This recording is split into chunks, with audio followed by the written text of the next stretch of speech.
Hi everyone, welcome back to another video from Gameplay Classic. Today I'm going to be guiding you through how to download Garena Free Fire on your iPhone.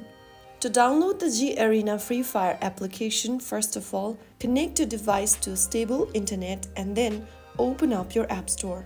Now, in the search box, type in Free Fire. Look for this application from Garena International Private Limited and then tap on the Get or the Download button. You may need to authenticate with your Face ID, Touch ID or your Apple ID password if you are downloading the application for the first time on this specific device. Wait for the app to finish downloading and installing. And once installed, tap on the Open button to start playing the game. And that's how you easily download and install Garena Free Fire on your mobile device. If you found the video helpful, don't forget to like, share and subscribe to the channel for more videos. I'll be back in the next episode. Thank you for watching.